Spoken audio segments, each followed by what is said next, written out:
చెప్పి మనందరం కూడా గుర్తుంచుకోవాలి. అలాంటి స్వేచ్ఛావాదించినటువంటి డాక్టర్ గారు అంబేద్కర్ కానీ ఇక్కడ ఏర్పాటు చేసుకున్నాం అంటే స్వేచ్ఛ ఇస్తేనే కాదు. బాబాసాహెబ్ డాక్టర్ గారు అంబేద్కర్ మనల్ని మనుషులుగా పుట్టే కానీ ఎప్పుడు కూడా ఎవరు గౌరవించలేదు. మమ్మల్ని మాకు జన్మనిచ్చారు కానీ మాకు ఆత్మ గౌరవించిన మాత్రం డాక్టర్ గారు అంబేద్కర్ మాత్రం గుర్తుపెట్టుకోవాలన్నారు కూడా. అటువంటి డాక్టర్ గారు అంబేద్కర్ ఈ రోజు అందరూ చూస్తా ఉన్నాం. చదువుకుంటే ఉద్యోగాలు వస్తాయి, ఏదో చేశారు పోయి సంపాదించుకోవచ్చు, డబ్బులు తెచ్చుకోవచ్చు అనుకున్నారు. కానీ డాక్టర్ గారు అంబేద్కర్ స్కూల్ పైన కిటికీ బయట కూర్చొని చదువుకొని కష్టపడి ఈ దేశంలోనే కాదు ఈ ప్రపంచంలో ఉన్నటువంటి అన్ని విశ్వవిద్యాలయాల్లో చదివినటువంటి గొప్ప విజ్ఞానవంతుడు డాక్టర్ గారు అంబేద్కర్. ఈ రోజు చాలా మంది అనుకున్నారు, అయ్యా మా పిల్లలను అమెరికా పంపించామయ్యా, మా పిల్లలను దుబాయ్ పంపించారా.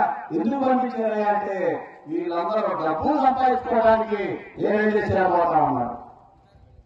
కానీ ఇతర దేశాల్లో కూడా తన భార్య బిడ్డలు చెప్పుకొని డబ్బులు సంపాదిస్తారు. కానీ డబ్బులు కన్నా కొన్ని వేల కోట్ల విజ్ఞానాన్ని భారతదేశం తీసుకొచ్చినటువంటి ఒకే బాబాసాహెబ్ అంబేద్కర్.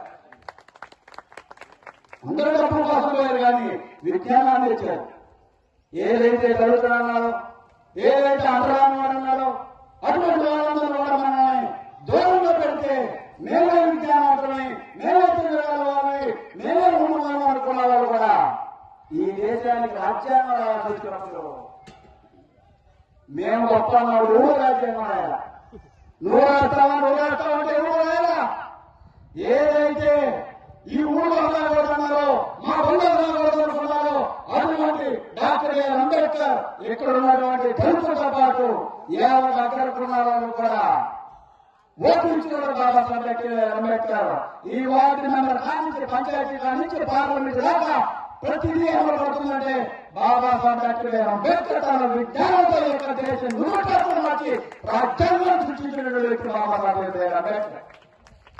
అలాంటి డాక్టర్ అంబేద్కర్ యొక్క విగ్రహాలు నిత్యం వెలుగుతూనే ఉంటాయి. మీరు గమనిస్తానే ఉండండి, ఈ ప్రపంచంలో ఎవరికి లేదు ఇన్ని విగ్రహాలు, ఏ దేవుడికి ఇన్ని విగ్రహాలు. ఒక్క డాక్టర్ అంబేద్కర్ విగ్రహాలు మాత్రమే వెలుగుతూనే ఉంటాయి, ఇంకా వస్తూనే ఉంటాయి. నేను చివరిగా ఇప్పుడు లేటైంది కాబట్టి ఒక మాట చెప్తా ఉన్నాను. అందరూ అనుకుంటా ఉంటారు, ఒరే బాబు చాలా మంది నాయకులకి విగ్రహాలు ఉన్నాయి కదా, ఇది కూడా లాంటి విగ్రహాలు అనుకుంటున్నారు. అందరూ విగ్రహాలు అంటాడు కాదమ్మా బాబాసాహెబ్ డాక్టర్ అంబేద్కర్. అందరూ విగ్రహాలు అంటాడు కాదు. డాక్టర్ బిఆర్ అంబేద్కర్ విగ్రహం అంటే మా రక్త మాంసాలతో, మా యొక్క ఆత్మ వేదనతో, మా యొక్క ఆత్మ గౌరవాన్ని తీసుకొచ్చినటువంటి ప్రత్యేకమైన బాబాసాహెబ్ డాక్టర్ అంబేద్కర్. ఆ విగ్రహం పేరు చూపిస్తూ ఉంటా ఉంటారు. అందలాంటి విగ్రహం కాదు. ఈ దేశంలో ఉన్న అసమానతలు కానీ అన్యాయాలు కానీ ప్రశ్నిస్తూ ఉన్నటువంటి ప్రశ్నలు బాబాసాహెబ్ డాక్టర్ అంబేద్కర్ చూపుడు విగ్రహం.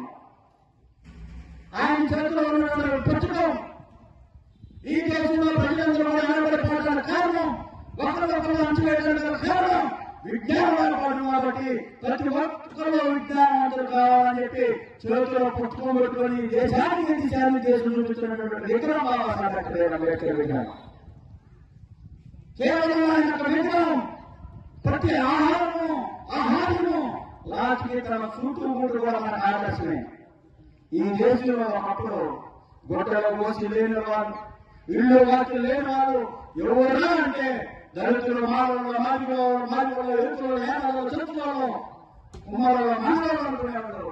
కానీ ఈ దేశంలో సూటులు పూర్తి చేసుకొని పచ్చిగా పట్టుకొని ఏం చేస్తున్నారు ప్రశ్నించండి. ఒకే ఒక ఆత్మగౌరవం బాబాసాహెబ్ డాక్టర్ అంబేద్కర్ విగ్రహం మాత్రం గుర్తుపెట్టుకోవాలి. అంటే అందరూ విగ్రహాలు లేదమ్మా డాక్టర్ అంబేద్కర్. అంబేద్కర్ ఆత్మ గౌరవానికి ప్రత్యేక. అందుకే మనం లాస్ట్ ఒక మాట చెప్తా ఉంటాను, వీరులు విగ్రహంగా ఉండరు. ఎక్కడ ఉండమ్మా కనపడే విగ్రహంలో వాళ్ళు వీరులు కాదు, విజ్ఞానవంతులు కాదు.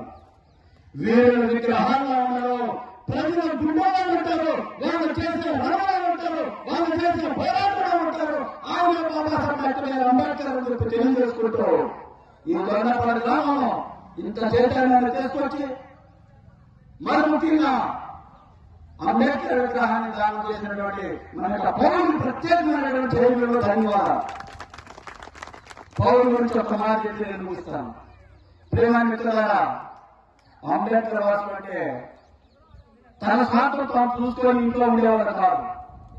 ఎవరికి అన్యాయం జరిగినా అంబేద్కర్ ఏం చూపిస్తున్నట్టు ఏం చేస్తున్నావు అని ప్రశ్నిస్తా ఎక్కడ అన్యాయం జరిగినా సరే మా తమ్ముడి వినుకొండ గుంటూరు జిల్లా అయినప్పటికీ కూడా ప్రకాశం జిల్లాలో నేను జరిగితే వచ్చి పోరాడి గెలిపించడమే నేను అంబేద్కర్ వాసుడు పౌరులని చెప్పి తెలియజేసుకుంటూ ఎలాంటి వాళ్ళ భవిష్యత్తులో పుట్టకులు కూడా అనుసరించి ఎలాంటి విగ్రహాల నిర్మాణంలో పాటు దంత జాతికి అన్యాయం జరిగితే అందరూ అండగా ముందుకు నిలబడాలని కోరుకుంటూ తెలియజేసుకుంటూ ఈ యొక్క అవకాశం ఇచ్చినటువంటి ప్రతి ఒక్క దళిత రక్తబంధువులందరూ కూడా పేరు జైలు తెలియజేసుకున్నా.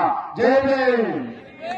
అమ్మా నేను జై భీమ్ అంటే మీరు జై భీమ్ అన్నాను, సరేనా? జై భీమ్, జై భీమ్. Thank you. జై భీమ్.